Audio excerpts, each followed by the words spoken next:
하나님 아버지 메시지, 오늘은 제313편입니다. 요한계시록 8장 12절부터 13절 말씀을 중심해서 넷째 천사가 나팔을 부니, 넷째 나팔의 말씀을 상고하면서 은혜와 도전을 받겠습니다. 12절, 넷째 천사가 나팔을 부니 해 3분의 1과 달 3분의 1과 별들의 3분의 1이 침을 받아 그 3분의 1이 어두워지니 낮 3분의 1은 비침이 없고 밤도 그러하더라. 이것은 참된 빛의 활동인 기독교 복음운동과 성도의 자유와 참된 지도자들이 국권이 타도를 당하고 종교 암흑세계가 오는 광경을 보여준 것입니다. 낮도 밤도 그러하다는 것은 신앙세계와 불신세계나 다 암흑세계로 떨어졌다는 것입니다. 불신세계나 그 신앙세계가 이렇게 암흑세계 됐다. 금일의 반기독적인 정권 밑에서 행하는 그것을 보면 이루어진 암흑세계는 지상의 3분의 1에 이루어진 현실입니다. 지금 이 지도를 펴놓고 보면 3분의 1이 이렇게 암흑세계가 됐다. 암흑세계, 이 공산세계가 암흑세계가 됐습니다. 전 세계 지구 3분의 1 땅에 붉은 피의 도성이 되었습니다. 이 전 세계의 3분의 1이 피의 도성이 됐다. 참 기가 막힌 일이에요. 13절, 또 공중에 날아가는 독수리가 큰 소리를 이르되 땅에 거하는 자들에게 화가 있으리라고 외치는 광경은 이사야 40장 31절과 같이 여호와를 악망하는 자들을 가르친 것이 아닙니다. 여호와를 악망하는 이 독수리가 아닙니다. 하박서 1장 8절, 오바다서 4절을 보면 하나님을 대적하는 세력이 독수리같이 올라간다는 선지자의 예언입니다. 하나님을 대적하는 세력을 독수리같이 올라간다. 아주 하늘 꼭대기까지 올라간다는 거예요. 자, 이렇게 올라가는데 예언대로 되고, 금일의 반기독적인 세력이 우주세계를 침범하는 최고 발전을 보게 되는 세계적인 큰 화가 되는 심판이 올 것을 보게 되는 것입니다.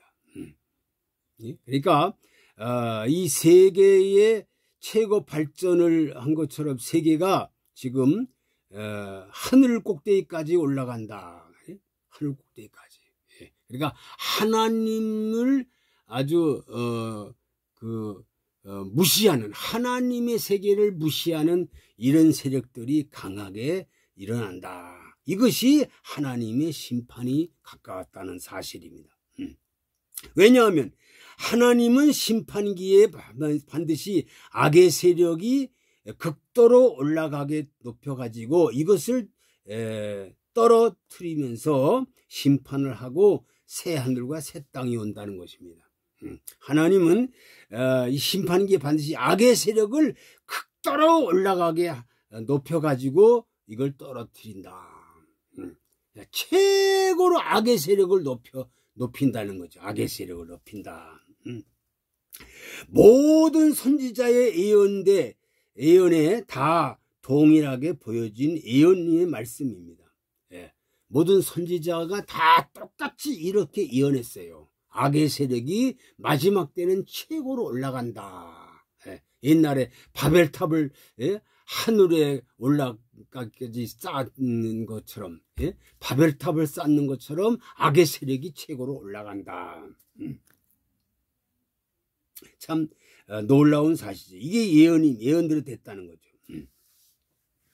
우리는 금일에 기독교의 대적이 되는 세력이 최고도로 올라가는 것을 심판의 경고라고 아니할 수가 없습니다. 최고로 올라가는 것이 이렇게 하나님의 심판의 경고라고 아니할 수가 없다. 지금 시대는 어둠의 시대입니다. 지금 시대는 어둠의 세대예요. 육신적으로는 잘 살고 잘 먹고 호강하고 부귀영화 누리고 아주 뭐 최고다. 우리나라도 지금 뭐 옛날에 50년대 전에 보면 거지 나라, 깡통 찬 나라, 다시 복구할 수 없는 나라. 6.25 사변 때 16개국이 도와줌을 알면 그게 16개국이 도와줬지만 하나님이 도와주심으로 우리나라가 이렇게 다시 복구돼서 정말로 지금 약 한 70년 된 오늘에 와서 세계에서 11위권으로 잘 산다. 이게 꿈 같은 얘기고 이거는 상상할 수 없는 이런 일이 생겼습니다. 왜 그럽니까? 하나님이 보호하사 우리나라 만세 애국가대로 된다는 거죠. 애국가대로. 그 애국가로 된다는 것을 믿지 않고 애국가를 뭐 안 부른다, 애국가를 부를 필요가 없다, 이런 아주 몰지각한 사람들이 판을 치는 이 세상이 되고 말았습니다. 지금 어둠의 세상이고 캄캄한 암흑시대입니다. 캄캄한 암흑시대입니다. 지금 이 세상은요 캄캄한 암흑시대고 지금은 죄악이 아주 최고로 관영해서 죄의 삭은 사망이라고 로마서 6장 23절에 말씀했습니다. 이 땅 3분의 1이 사망의 늪으로 빠졌고 세계가 아주 위험한 시대가 되고 말았습니다. 세계가 참 위험한 시대가 됐다. 13절에 이렇게 말씀합니다. 공중에 날아가는 독수리가 큰 소리로 이르되 땅에 거하는 자들에게 화가 있으리로다 하고 이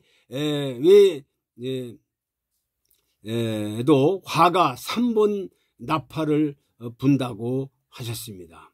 지금 나머지 화가 3번이 또 있다는 거죠. 또 있다. 그러니까 이 넷째 나팔 후에 다섯째, 여섯, 일곱째 나팔이 남아있다는 거죠. 다시 말하면 앞으로도 3번 큰 재앙이 있는 것을 알려줍니다. 그리고 이 3번의 재앙을 불나팔 소리라고 하셨습니다. 하나님은 어떤 재앙이라든지 예고 없이 그냥 내리시는 법이 없습니다. 하나님은 예고 없이 내리는 법이 없어요. 언제나 미리 알려주시고 그리고 경고해 주신 후에 회개하고 돌아올 수 있는 기회를 주셨다가 응답이 없을 때는 심판을 합니다. 하나님 반드시 알려주시고 경고해 주시고 회개하고 돌아오는 사람은 환영하고 그렇지만 회개가 하지 않는 응답이 없음일 때는 하나님 심판한다. 첫째로 물바다 심판할 때 하나님은 노아에게 120년 동안의 기회를 주었습니다. 그래서 120년 동안 방주를 짓고 백성들에게 방주로 돌아오라 했지만 그 말씀을 무시하고 그 말씀을 듣지 않습니다. 이 경고를 노아의 경고를 듣지 않았기 때문에 결국은 방주에 들어가지 않은 인간들은 다 물바다에 정말 깨끗하게 소지되고 말았습니다. 두 번째, 소돔과 고모라를 멸하실 때도 아브라함을 통하여 심판을 경고했었습니다. 아브라함을 통해서 경고합니다. 소돔 고모라성 멸망할 때. 그래서 정말 조카를 살리는데 조카 사위는 농담으로 알아서 멸망했고 그리고 롯의 처는 뒤돌아봄으로 손기둥이 됐고 롯의 두 딸과 같이 이렇게 살게 됩니다. 그러니까 소돔 고모라 성에 악이 있고 죄가 있어서 멸망이 아니라 의인 10명이 모자라서 멸망했다는 사실을 우리에게 가르쳐 줍니다. 세 번째, 니느웨 성을 향하여도 요나를 보내어 심판을 알려주었습니다. 그래서 살았지요. 네 번째, 이스라엘 백성을 구원하실 때도 애굽에 향하여 몇 번이나 경고하시고 재앙을 내렸습니다. 이스라엘 백성에게도 하나님이 경고하고 하나님이 나팔을 불었습니다. 예? 이 멸망한다. 예? 빨리 피해라. 문설주에 정말 어린 양의 피를 발라라. 양의 피를 바른 사람들은 다 살았고 양의 피를 바르지 않았으면 죽었습니다. 그러니까 하나님은 언제든지 경고하고 언제든지 알려주고 하나님이 이행하시지 알려주지 않고 이행하시질 않습니다. 다섯 번째, 이스라엘과 유대의 모든 역대 임금들에게도 언제나 하나님은 당신의 종들을 통하여 경고하시면서 역사를 운행하셨습니다. 예. 이스라엘 역사의 그 모든 정말 유대의 모든 역대 임금들에게도 언제나 하나님은 당신의 종들을 통해서 선지자를 통해서 정말로 예언하고 경고했는데 그 예언하고 경고한 말씀을 듣고 순종한 사람은 정말 태평성대를 이뤘지만 그렇지 않은 사람은 다 비극의 사람이 됐다는 사실을, 왕도 마찬가지고 백성도 마찬가지입니다. 여섯 번째, 오늘 우리에게 주어지는 정말로 이 계시의 말씀도 이 시대를 향한 하나님의 경고입니다. 멸망할 수밖에 없는 세상을 의지하지 말고 참 하나님을 믿고 정말로 하나님을 의지하고 살아야지. 하나님 의지하지 않고 세상 의지하면 안 된다는 거. 세상 의지하면 안 돼요. 이 경고, 하나님이 경고예요. 그러니까 성경 66권은 다 하나님이 하라는 건 하고 하나님이 하지 말라는 건 하지 말아야 됩니다. 그런데 오늘날의 일부 사람들을 보면 하나님이 하라는 건 안 하고 하나님이 하지 말라는 건 하는 정말로 청개구리 같은 인생들이 얼마나 많은지 모릅니다. 눈물 나는 일입니다. 정말로 기가 막힌 일입니다. 하나님은 정말로 언제든지 하나님은 경고하시고 하나님은 알려주시고 예언하시고 그리고 이행하신다는 사실입니다. 일곱 번째, 요한계시록 10장 7절에 보니까 일곱째 천사가 소리내는 날 그 나팔을 불게 될 때에 하나님의 비밀이 그종 선지자들에게 전하신 복음과 같이 이루어진다. 선지자들에게 전한 것 같이 그대로 되는 거죠. 구약시대에 선지자들에게 전하신 것 같이 이사야부터 말라기 선지서의 그 예언이 바로 오늘 우리들에게 그대로 이루어집니다. 그대로 이루어지는 거예요. 그래서 일곱째 천사 나팔을 부를 때 하나님의 비밀이 옛날 선지자들에게 전하신 무엇이 이루어진다. 아모스 3장 7절에 보니까 하나님께서는 자기의 비밀을 그종 선지자들에게 보이지 아니하시고는 결코 행하심이 없느니라. 하나님이 하나님의 비밀을, 자기의 비밀을 그종 선지자들에게 보이지 아니하고는 결코 행하시지 않는다. 하나님 보여준 다음에 경고한 다음에 일을 진행하시지 무조건 하나님이 하루아침에 그냥 심판하시는 하나님 아니에요. 하나님 다 알려주십니다. 하나님 다 알려주세요. 미리미리 다 노아 때같이 알려주는 거예요. 소돔 고모라 때같이 알려주는 거예요. 알려주는 거예요. 그 경고를 듣고 그 말씀을 믿고 순종하는 사람들에 대해 하나님의 종들에게 보여주시고 알려주시고 경고하시고 그 다음에 하나님이 순종하지 않는 자라게 심판하는 거지 무조건 하나님이 이제 하루아침에 심판하는 게 아니라는 것을 명심하고 이 캄캄한 암흑시대에 이 정말로 어두운 시대에 이 죄악이 관영한 시대에 살면서 하나님 말씀을 어기고 자기 멋대로 사는 인생 되지 말고 하나님 말씀에 믿고 말씀대로 순종하고 살아가는 참종과 참성도들이 되기를 간절히 부탁을 드립니다. 아버지, 오늘 넷째 나팔에 대해서 말씀을 상고하면서 은혜와 도전을 받았습니다. 하나님은 어느 때 어느 시대나 하나님 반드시 정말 알려주시고 보여주시고 예언해 주시고 하나님 종들에게 경고해 주시고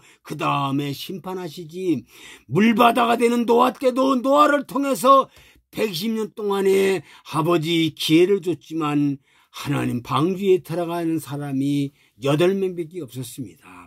소돔 고모라 성도 마찬가지고, 그리고 니느웨 성 때도 하나님 요나를 통해서 알려줄 때에 그들이 회개하고 살았습니다.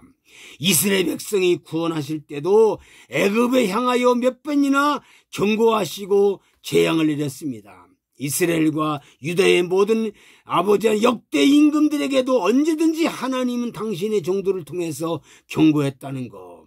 오늘 우리에게 주어지는 이 계시의 말씀을 이 시대에 향한 마지막 경고의 마지막 나팔이라는 것을 알고 정말로 하나님이 선지자들에게 전하신 바같이 이루어지고, 하나님은 하나님께서 자기 백성 비밀을 그 종들에게 보이지 아니하시고는 결코 행하심이 없다 했사오니, 하나님이 나팔을 불 때에, 하나님의 참종들이 나팔을 불 때에 이 나팔소를 듣고 회개하는 사람이 되어 다 같이 구원받을 뿐 아니라 하나님 예수님을 맞이하고 영원히 새하늘과 새 땅의 주인공들이 되게 하여 주옵소서.